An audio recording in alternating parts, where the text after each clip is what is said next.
La TVT au cœur de l'information.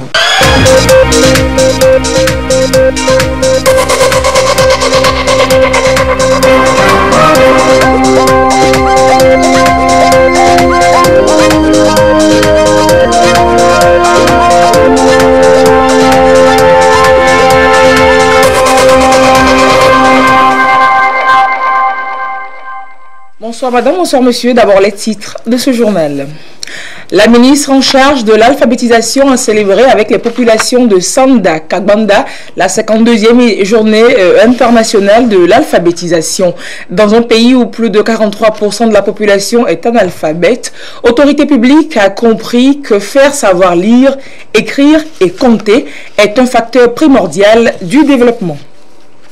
Le peuple Bassar a célébré de Pontre Nidak la fête des Ignam. Nous irons à Gerenkouka avec notre correspondant local partager ces moments de fête. Et puis le Togo remporte une fois encore le plus prestigieux prix du festival du film court Clap Ivoire, le grand prix Kodjo et Bouclé mérité par la réalisatrice togolaise Afa Chao Anita pour son documentaire Ordure.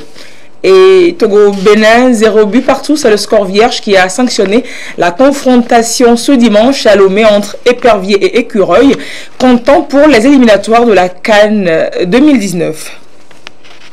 Et nous ouvrons ce journal dans un champ de riz à Sarah, non loin de Bafilo.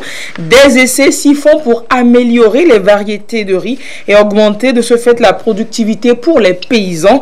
Cela se situe globalement dans un projet de développement de la production risicole dans la région de la Kara. Faisons le point des résultats obtenus avec Nestor Mouzou. Des producteurs qui entretiennent leur culture. Dans cette rizière de Sarah, à quelques encablures de Bafilo, l'Institut togolais de recherche agronomique ITRA a procédé avec les riziculteurs à un test sur 3 ans avec une dizaine de variétés. Il en a été de même sur 7 autres sites retenus par le projet de développement de la production rizicole dans la région de la Kara. Aujourd'hui, l'ITRA passe à la restitution des résultats. On a fait un test que nous avons appelé PVS, Participatory Variety Selection, en français sélection participative variétale, où nous avons associé le producteur depuis le semis jusqu'à la récolte et pour finir à la dégustation. Sur l'ensemble des 8 sites de PDPRK, il y a la variété IR 841 qui est ressortie. Après le IR 841, il y a le Nerica L20 et Accession 5. Les premiers bénéficiaires de ces travaux, c'est les producteurs. Et donc, ce que nous avons fait avec eux, si on ne leur dit pas, ils vont demeurer toujours dans leur ancienne pratique. Le projet de développement de la production risicole dans la région de la Kara, PDP-RK, a été élaboré pour, d'une part, réduire la dépendance du Togo en matière de riz et d'autre part, aider les producteurs à lutter contre la pauvreté.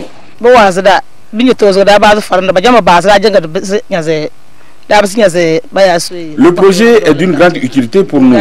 Il y a de cela 3 ans que nous avons commencé par cultiver le riz ici. Nous nous plaisons dans cette activité, une activité qui est bénéfique en ce sens qu'elle nous permet de vendre nos produits pour nous occuper de la scolarité de nos enfants. Souvent en vacances, nos enfants partent pour aller faire du manœuvrage pour trouver de quoi assurer la rentrée. Mais avec ceci, nos enfants vont rester et travailler avec nous parce qu'ils savent qu'on va gagner de l'argent. Les 3 variétés retenues, IR 841, Nerica L20 et Accession 5, ont donné des rendements allant de 4 813 à 5 925 kg par hectare, quelle que soit la dose d'engrais recommandée. La première phase du PDP-RK finit en décembre prochain. Elle a permis l'aménagement des sites et l'acquisition des outils de production. Il a été aménagé 8 bas-fonds sur une superficie totale de 448 hectares. Et parmi ces 8 bas-fonds, il y a 2 qui bénéficient de la maîtrise totale de l'eau. Il est prévu 4 tracteurs à acquérir, ce qui est fait, et 11 motoculteurs aussi à acquérir pour appuyer la production du riz, pour alléger la tâche des producteurs. Et 3 magasins ont été construits d'une capacité de 200 tonnes par magasin et aussi 8 aires de séchage à raison de 1 aire de séchage par site et aussi 8 forages pour l'eau potable pour les producteurs sur les sites. Il a été aussi ouvert 15 km de pistes. Cette première phase du PDP-RK a coûté environ 3 milliards de francs CFA. Elle a été financée par la Banque arabe pour le développement économique en Afrique, BADEA, à 91,5% et par l'État togolais à 8,5%. Reste à trouver un nouveau financement pour enchaîner avec la deuxième phase. Toujours pour le compte de la première phase, un bâtiment a été réhabilité à Bafilo. Il va abriter le service de l'ICAT dans la préfecture d'Assoli, service qui dépendait de l'ICAT COSA. Le détachement qui est opéré va permettre à ce service d'être plus proche des populations d'Assoli. Et il est également prévu l'introduction auprès de producteurs togolais de nouvelles variétés de soja. L'Institut togolais de recherche agronomique a d'ailleurs mené des essais sur un certain nombre de variétés et afin d'amener les paysans à choisir eux-mêmes les variétés qui leur conviennent, ils ont été associés à une rencontre. La rencontre s'est tenue au centre de recherche agronomique de la savane sèche, le CRAS de Broukou. C'est dans la préfecture de Doufelgou. Nous retrouvons une fois encore Nestor Mouzou. Cette nouvelle espèce de soja ont fait l'objet d'essais sur des parcelles dans ce CRAS, centre de recherche agronomique de la savane sèche à Broukou dans la préfecture de Doufelgou. Des producteurs de cette céréale des régions Kara et Savane ont été conviés par l'ITRA, Institut togolais de recherche agronomique, pour participer à la sélection des variétés qu'ils auront eux-mêmes jugées meilleures. Le processus a commencé depuis 2016 par l'introduction de 17 nouvelles variétés de l'ITA Ibadan. Donc ces variétés ont été testées dans les différentes zones agroécologiques de notre pays, donc du Togo. Et à l'issue de ces tests, on a retenu 7 bonnes variétés qui ont un bon rendement, qui ne sont pas déhissantes et puis qui ont aussi une biomasse assez importante, étant donné que à la récolte, les gens utilisent aussi la biomasse pour l'élevage. Et donc à l'issue de ces tests-là et de ces variétés maintenant doivent passer le crible de ceux qui produisent et ceux qui utilisent le soja, que sont les producteurs et les transformateurs. Donc c'est pourquoi nous les avons invités pour venir voir ces variétés sur les parcelles et donner leur appréciation et pouvoir nous orienter dans le choix de celles qu'il faudra retenir et multiplier les semences pour le milieu paysan. Après observation et analyse des plans, les producteurs ont établi des critères et procédé au choix des parcelles qui leur semblent intéressantes. Nous avons visité les 8 parcelles. Mon choix est porté sur la parcelle 2, 3 et 4. Ça part que j'ai vu les trois parcelles sont vraiment, il y a d'abord le bon taux de germination. Après le taux de germination, j'ai vu le talage. Et j'ai vu parmi les 3 parcelles là le début de la floraison en même temps. Donc ça veut dire que c'est des parcelles et des variétés précoces. Si on nous a donné de cultiver l'année prochaine, c'est les 3 variétés que moi je vais choisir parce que je dois avoir davantage par rapport aux anomalies climatiques d'aujourd'hui que nous avons. La recherche sur les nouvelles variétés de soja fait partie intégrante du projet de renforcement des capacités productives et commerciales de la filière, piloté par le ministère en charge du commerce et du secteur privé et financé par le cadre intégré renforcé. L'introduction de nouvelles variétés de soja à haute capacité de rendement a pour but d'améliorer les revenus des producteurs de cette céréale qui constitue l'une des filières les plus prometteuses dans l'agriculture. Et les paysans restent à l'honneur. Les Nations Unies travaillent à adopter une déclaration devant leur reconnaître des droits à eux paysans et à toute personne travaillant dans les zones rurales. C'est pour l'heure le temps des lobbies, des plaidoyers en faveur du vote d'un pareil texte. Le Togo fait partie des 4 pays africains ayant le droit de vote dans le processus et tous ensemble, ils se sont retrouvés à Lomé. On fait le point avec Clarisse Atiklé. 17 ans déjà que le processus visant la déclaration des Nations Unies sur les droits des paysans et autres personnes travaillant dans les zones rurales suit son cours. Au regard de l'évolution du processus, les pays de la région Afrique de l'Ouest se préparent à mettre en place une stratégie de plaidoyer et de lobbying en faveur du vote de la déclaration. Les organisations paysannes membres de la Via Campesina Afrique de l'Ouest et du Centre et les pays en droit de vote, à savoir le Sénégal, la Côte d'Ivoire, le Nigeria et le Togo, se soumettent à cet exercice. Si vous regardez les statistiques, 80% des paysans souffrent de la faim. Mais c'est eux qui produisent l'alimentation pour les villes et pour eux-mêmes. Donc c'est quand même une situation extrêmement paradoxale. L'accaparement des terres a émergé. Donc il faut aujourd'hui amener ces questions sous l'angle du droit. Donc, c'est pour cela que nous avons interpellé la Commission des droits de l'homme des Nations Unies qui est basée à Genève pour qu'ils acceptent qu'on fasse un texte au niveau multilatéral qui reconnaît que les paysans ont des droits. Les paysans ont le droit d'être soutenus, d'avoir de la formation de la part de leur gouvernement, d'avoir les nouvelles connaissances. Ils ont le droit d'éduquer leurs enfants. Il faut qu'on ait des mécanismes de couverture sanitaire qui permettent aux paysans d'avoir de la santé, même quand ils n'ont pas un revenu important. En avril dernier, la 5e session du groupe de travail intergouvernemental à Genève a déjà planché sur la question avec pour objectif de négocier, de finaliser et de soumettre au Conseil le projet de déclaration. Le soutien et l'appui de tous les pays sont plus que jamais nécessaires pour mettre fin aux discriminations et aux violations des droits des paysans, surtout celui du foncier. Le premier élément pour un producteur, c'est le foncier. Bon, on peut le prendre le foncier comme on veut. Donc il faut garantir ça pour le producteur. Il y a des lois, il y a beaucoup de choses qu'on prend, mais l'application, c'est ça qui est plus important. Les paysans fournissent jusqu'à 80% des aliments consommés localement, ce qui rend déterminant leur rôle dans la sécurité alimentaire. Protéger leurs droits serait donc bénéfique pour l'humanité. Sanda Kagbanda, dans la préfecture de Bassar, a abrité cette année la célébration officielle de la journée internationale de l'alphabétisation au Togo en présence de la ministre en charge du secteur. L'alphabétisation reste aujourd'hui une bouée pour toutes ces personnes restées hors de l'éducation formelle et la célébration de cette journée est pour l'UNESCO une manière de le rappeler aux populations mais aussi aux décideurs. Voyons cela avec Nestor Mouzoum. Institué en 1965 à Téhéran en Iran par l'UNESCO lors du congrès mondial des ministres de l'éducation sur l'élimination de l'analphabétisme, la journée internationale de l'alphabétisation, célébrée chaque 8 septembre, donne lieu à des manifestations pour rappeler la place de l'alphabétisation dans la société. Place qui relève de la dignité et des droits humains et qui favorise le progrès. La célébration de la journée permet aussi à chaque pays de mesurer le chemin parcouru. Depuis 2014, l'État subventionne le sous-secteur pour mettre en œuvre les programmes d'alphabétisation. Et c'est une partie de cette subvention est utilisée pour ce qu'on appelle le projet d'appui à l'alphabétisation fonctionnelle des femmes. Pourquoi les femmes? C'est parce que quand vous prenez les statistiques, les femmes analphabètes sont plus nombreuses. Donc au jour d'aujourd'hui, ce projet couvre 31 préfectures. Et depuis 2014, on a enrôlé environ 7500 personnes. Nous avons autour un peu plus de 600 centres avec 12 000 enrôlés pour 2017. La préfecture de Bassar, qui accueille les activités nationales de la 52e journée mondiale de l'alphabétisation, compte 400 néo-alphabètes enrôlés dans 24 centres. Ces néo-alphabètes estiment être sortis de l'obscurantisme.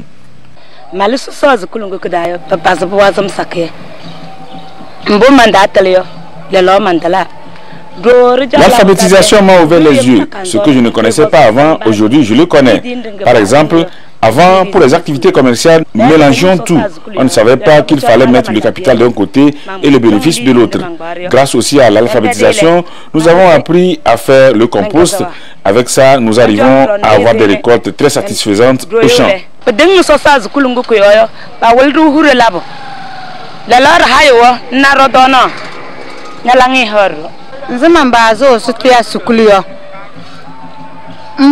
Avec l'alphabétisation, j'ai acquis de nombreuses connaissances.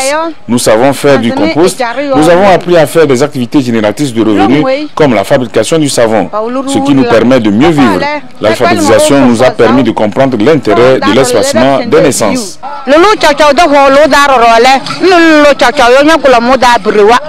Selon l'enquête CUB de 2015, le taux d'alphabétisation au Togo des personnes âgées de plus de 15 ans est passé de 60,3% en 2011 à 63,6% en 2015.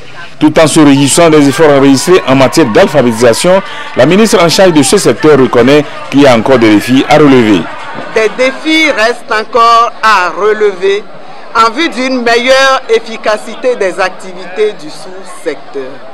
Ils sont surtout relatifs à l'augmentation de l'accès des groupes cibles au programme et à la mobilisation des ressources, tant humaines, matérielles que financières, à la mise en place effective d'un fonds d'appui à l'alphabétisation et l'éducation non formelle tel que prévu par le plan sectoriel de l'éducation, l'intensification des activités de post-alphabétisation.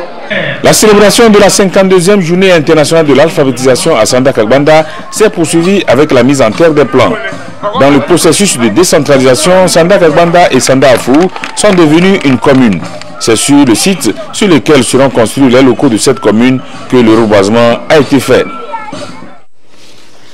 Et pour la sécurisation du territoire, 21 nouveaux gendarmes ont été déployés il y a quelques jours dans la région centrale. La prestation de serment avant la prise de fonction a été présidée par le président du tribunal de première instance de Sokodé en présence du commandant du groupement de la gendarmerie de la région centrale. Lamarck Bodjona, reportage. Je le jure. C'est la prestation de serment des nouveaux gendarmes déployés dans la région centrale. Ils sont 21 au total, dont 2 femmes. Ils sont appelés à respecter 3 principales obligations, à savoir l'obéissance au chef, l'usage de la force rien que pour le maintien de l'ordre et l'exécution des lois et la loyauté aux lois. Le gendarme est un agent public qui est dépositaire de la force publique. Et pour pouvoir encadrer ses actions sur le terrain et faire de lui un bon élément, il est nécessaire de lui faire prêter serment. Il prête serment non seulement pour préserver les valeurs de sa corporation, mais aussi pour pouvoir protéger la population conformément aux dispositions légales. Nous avons parlé de la loi et des règlements qui sont en vigueur dans notre pays. La cérémonie est présidée par le président du tribunal de Sokodé, Dessouza, à côté de l'ADEME. Ce dernier a félicité les nouveaux gendarmes pour le serment et les a ensuite renvoyés à l'exercice de leurs fonctions. Et nous revenons sur ce sujet à titre de sensibilisation. De gros camions qui se garent aux abords des routes, bloquant toute une bande. D'autres véhicules qui s'arrêtent ou stationnent au gré des besoins sur les grandes routes. Des marchés qui naissent de façon illégale et de façon anarchique à des endroits le plus souvent improbable. L'autorité publique veut mettre de l'ordre dans cette occupation illégale et anarchique des espaces publics avec des solutions concrètes proposées aux usagers. La délégation spéciale de la préfecture du Golfe et aussi d'Agouenivé était sur le terrain cette semaine. On voit cela avec Augustin Kossi. Sur ce site de plus d'1 hectare, si à Dégomé, dans la préfecture d'Agouenivé, les engins tournent sans répit et les ouvriers s'activent pour aménager un nouveau parking aux importateurs de ciment. C'est la panacée envisagée par la délégation spéciale de la préfecture du Golfe et d'Agouenivé au phénomène des parkings sauvages qui encombrent les voies publiques et entravent la fluidité de la circulation. Le phénomène est souvent source de plusieurs dégâts et va de pair avec celui de l'installation des marchés aux abords des routes de façon anarchique. Et les marchés et les gares routières relèvent du domaine de la loi. Les conseils municipaux et les conseils préfectoraux, par délibération, créent les marchés et les gares routières. Et ces marchés et gares routières sont créés sur les domaines publics et gérés par ces conseils municipaux ou préfectoraux. Nous sommes actuellement à Toglé, dans le marché du bétail, qui est créé par délibération par le Conseil du Golfe. Nous assistons à des créations anarchiques des marchés et des gares routières à des endroits non indiqués. Et ça pose des problèmes de nuisance et d'environnement. C'est pourquoi nous avons décidé de recadrer les choses pour que on sache que les marchés sont créés par les institutions qui sont mises en place. Ici, par exemple, à proximité de la voie de contournement, ce marché est dédié à la vente des bétails. Les commerçants s'y installent et mènent quotidiennement leurs activités. C'est une démarche personnelle d'un opérateur économique, démarche jugée illégale et non conforme aux dispositions en vigueur. Ce marché de bétail est un marché illégalement installé. Aucun individu ne peut créer un marché. D'ailleurs, c'est au bord d'un boulevard, d'une voie express. C'est la loi qui crée les marchés. Et les conseils de préfecture ou de commune créent les marchés par délibération.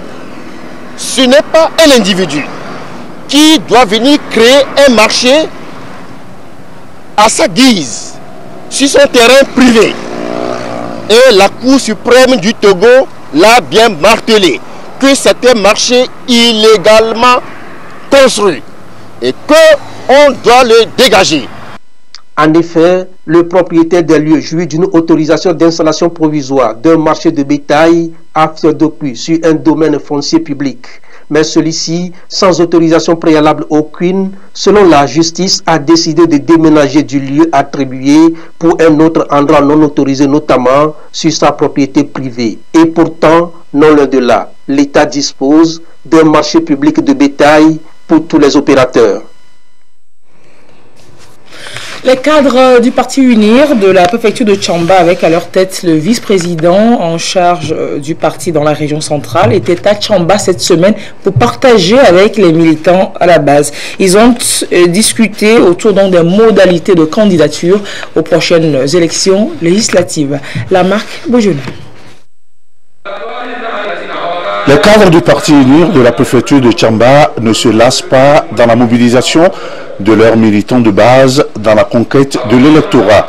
Cette rencontre d'échange et de partage a permis de restituer aux militants les travaux de la réunion du 29 août à Lomé sur les conditions à remplir pour être candidat du parti aux législatives ainsi que les dossiers à fournir. Il s'est agi également de les mobiliser pour qu'ils se préparent à affronter les prochaines étapes du processus électoral pour une large victoire du parti. Il est de bon ton que les cadres viennent dans la préfecture pour expliciter les textes techniques qui sont sortis de cette assise, c'est-à-dire le profil du candidat et les dossiers à constituer pour être candidat à la candidature du parti uni. Le profil du candidat, au fait, c'est en 18 points. Et pour résumer, il faut être togolais de nationalité, il faut être âgé de 25 ans révolu, il faut être un militant convaincu du parti uni, bref, un bon citoyen, un bon militant du parti uni pour être candidat. Le vice-président en charge de la région centrale a indiqué que ce profil retenu respecte la constitution du pays et le règlement intérieur du parti. Atchadeji a exhorté les militants à se mobiliser d'ores et déjà pour soutenir les candidats du parti. Le secrétaire préfectoral Katafara Ousmane a rassuré les cadres de la détermination des militants à œuvrer davantage pour que Tchamba obtienne un bon pourcentage lors des élections prochaines. Les populations du Grand Bassar ont célébré samedi de Pontre Ndak à Guérenkouka comme traditionnellement en chaque début du mois de septembre. L'on peut désormais consommer la nouvelle igname, mais cela devrait se ressentir jusque dans la capitale sur la disponibilité et les prix de ce tubercule. Pour l'heure, partageons avec Nestor Mouzou les sons et les couleurs de la fête samedi à Guérenkouka. Les Konkomba et Bassar, deux peuples frères et essentiellement agricoles. De toutes les cultures qu'ils pratiquent, l'igname constitue un symbole, celui de leur identité. Fiers de cette identité, les Konkomba et Bassar se retrouvent au début du mois de septembre pour la célébrer. De Pontre Nidak est le nom donné à cette célébration. De Pontre en Bassar et Nidak en Konkomba, ce qui signifie la fête des ignames. Une manière pour ces peuples de dire merci à la terre nourricière, aux mains des ancêtres et à Dieu pour leur générosité, leur protection et aussi émettre le vœu pour la nouvelle année de récolte. Cette pratique a lieu le premier Kuncha du mois de septembre chaque année, jour des premiers sacrifices. Cette année, ce premier Kuncha, c'est le mercredi 5 septembre. Ainsi, comme le préconise la tradition, les cérémonies prémonitoires doivent commencer ce jour pour déboucher sur le samedi suivant, jour de l'apothéose. À cet effet, depuis le 5 septembre 2018, la nouvelle Igname a été offerte aux divinités, ouvrant ainsi la voie à la célébration de la fête dans les quartiers, les villages et les cantons des préfectures de Bassa et de Dankwel. Le Ponte Nidak constitue certes un moment de réjouissance, mais à cette occasion, les peuples du Grand Bassa réfléchissent au développement de leur milieu. Ces peuples se félicitent des actions du gouvernement en leur faveur. Avec la politique du développement, à la base et surtout la réalisation des projets et programmes auxquels sont associées les populations de Bassa et de Dankpen, les infrastructures routières, l'électrification rurale, l'approvisionnement en eau potable, les écoles, les centres de santé et surtout le grand marché moderne de Guénekouka en phase de finition, entre autres, sont autant d'actions dont nous nous félicitons. Plus spécifiquement, et parce qu'il est un intérêt majeur que nous voudrons insister sur le choix du Grand Bassa comme zone d'implémentation du mécanisme incitatif de financement agricole MIFA, dont le chef de l'État a présidé personnellement la cérémonie de lancement le 13 juillet dernier. Bientôt, le Grand Bassa ne sera plus seulement le pays de l'igname, mais aussi le grenier du riz et du manioc, car notre région inexorablement devient un pôle économique agricole. Le Grand Bassar est un réservoir de danse et de chants variés. L'assistance a pu s'en apercevoir.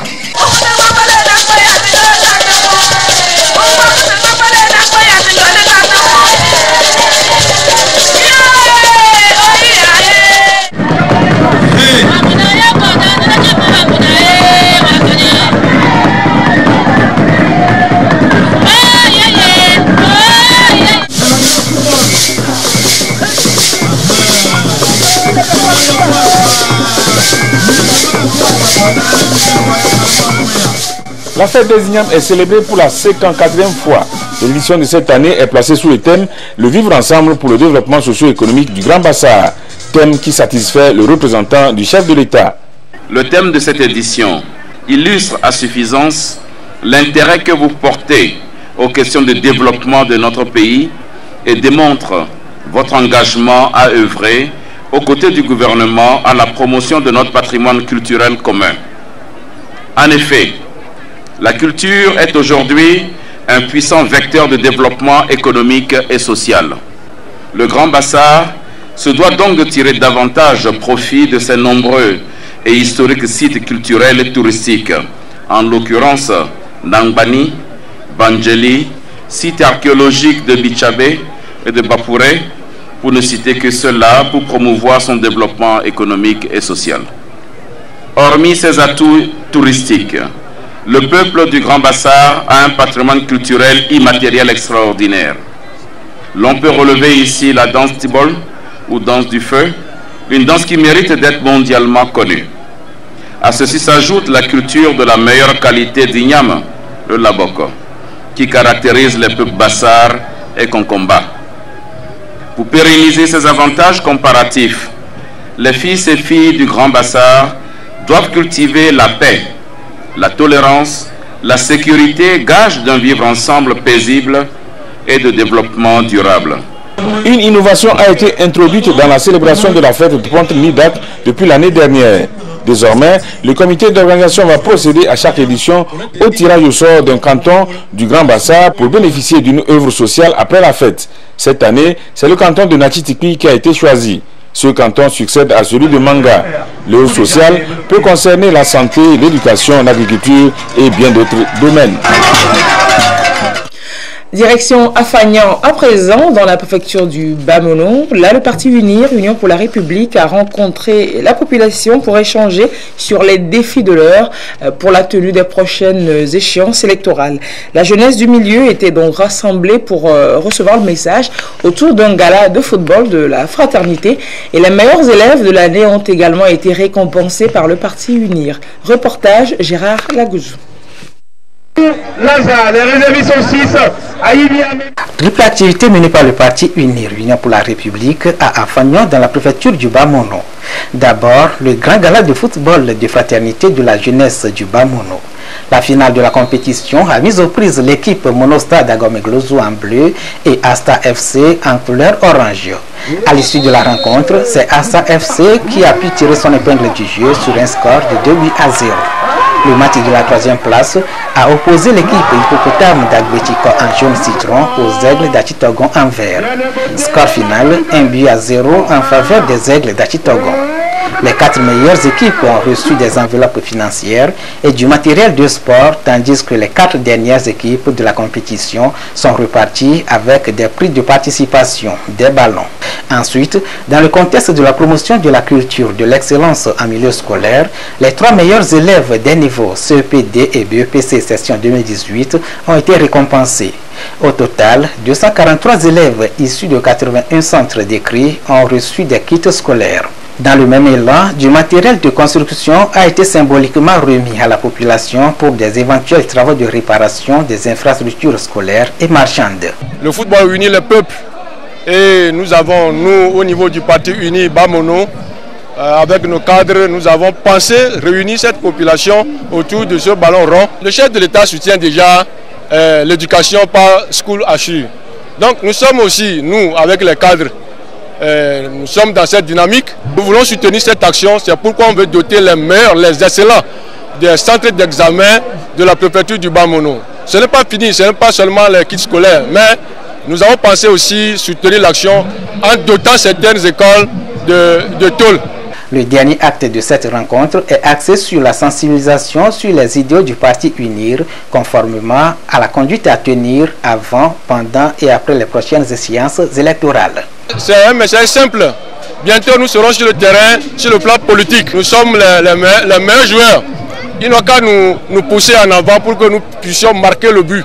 Le but, c'est le développement. Pour un aboutissement heureux des prochaines élections, le député Kokou Gagou, Unir, Lac et Bas-Mono à l'Assemblée nationale, a exhorté la population du Bas-Mono à proscrire tout acte de violence en cultivant plutôt les valeurs de paix, d'un vivre ensemble, de l'acceptation mutuelle et de la cohésion sociale, prônée par le chef de l'État, président national du parti Unir, Fort et Saziounanya Singbe, pour un Togo uni, paisible et prospère. 7e art à présent, le Grand Prix Kodjo Ebouklé, le plus prestigieux du Clap Ivoire, revient cette année encore au Togo. 3e consécration en 4 ans pour le cinéma togolais à cette compétition du film court qui est organisée au profit des jeunes réalisateurs de l'espace mois.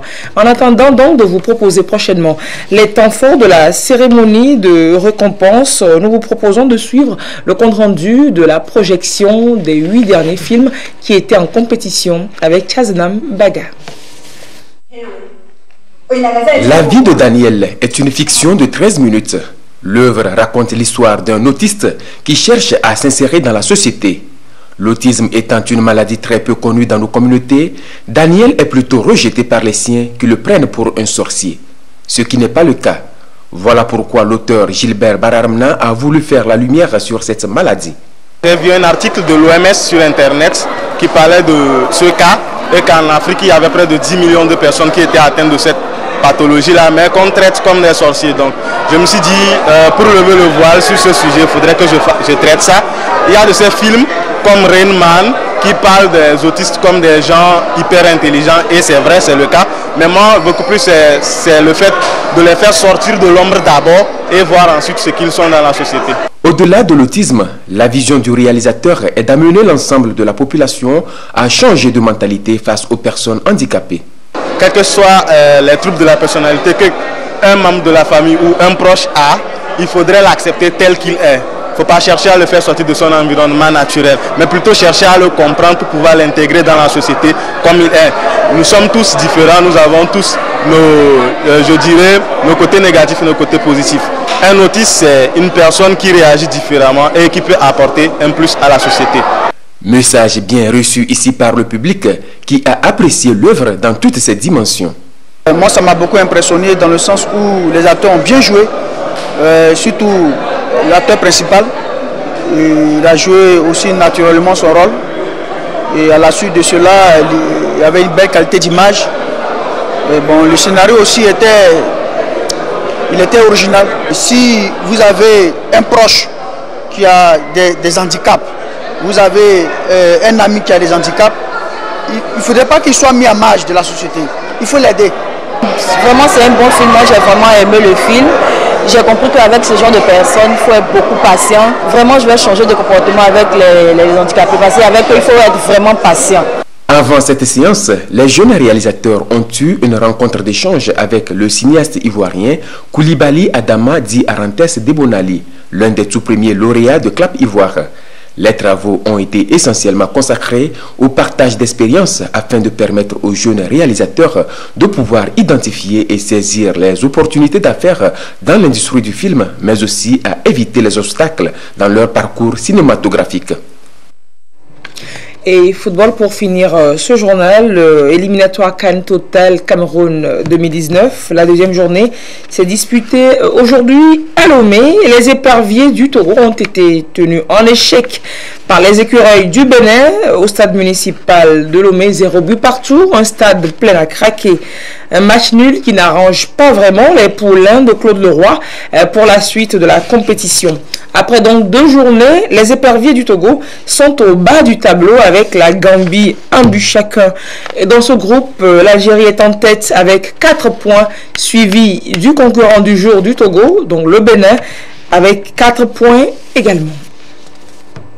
C'est la fin de ce journal, merci de l'avoir suivi. Je vous retrouve à 22h30 pour la dernière édition de cette journée.